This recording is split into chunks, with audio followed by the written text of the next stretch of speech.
In logging news, a submersible robot called the Sawfish has been developed to harvest healthy timber from long-forgotten underwater forests. Using new technology, clear-cutting has never looked so green. No screaming chainsaws or smoke-belching heavy equipment. I spoke to Michael Bihar, who boarded a barge on a massive reservoir in northwestern British Columbia. The sawfish is derived from a technology that's been around for a long time, a remotely operated vehicle, and that's really the same type of sub that they used to go down and search for the Titanic. It's basically a robotic sub. There's no human being in it. It's controlled, on the surface, and there's a long tether that follows the sub as it goes underwater, and it can maneuver around. And so Chris Godsall, the inventor of this thing, basically got the idea that, hey, you could take one of these and more or less attach a giant chainsaw to the front of it, and you have a robotic underwater logger. I mean, that's a real simple way of putting it, but that's essentially what it is. So it's a sort of chainsaw on steroids that can be submersed underwater. I mean, how big are we talking here? It's about the size of I would say a VW bus. Right, one of the VW combis. Bus. What do you call them? A combi? Yeah, the combis. Yeah, it's about that size. It's not that big. They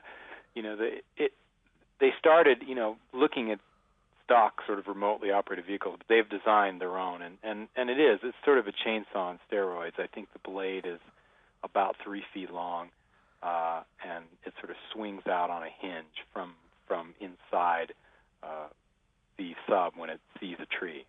So why so much focus on cutting trees that are underwater? I mean, from when I did biology at school, I was always led to believe that they grew in forests on land. Well, obviously, we know the drawbacks to cutting trees on land. There's, of course, many environmental issues, and the big one right now is when you cut trees, you are increasing deforestation, and trees are the things that sort of clean the CO2 out of the air, and CO2 is a major climate change, global warming gas.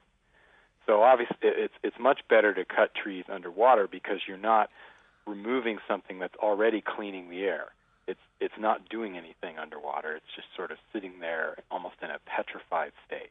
But how did these trees get underwater in the first place? Well, the trees were all in reservoirs. The trees that they harvest are all at the bottom of reservoirs. These are all man-made reservoirs that were one time on land, and they were valleys.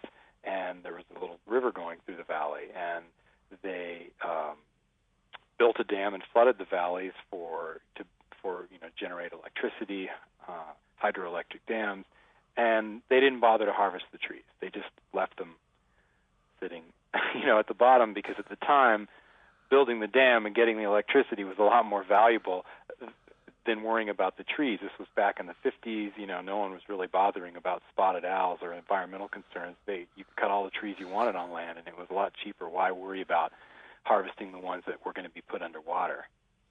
So, I mean, are we talking a large volume here? I mean, for this technology to sort of be developed, I guess there's obviously scale here for growth and for future logging underwater. There's literally probably billions of trees underwater, because if you think of every place there's a dam, almost every place you build a dam, you're going to flood a valley that had trees in it, and they're all over the world, in just about every country.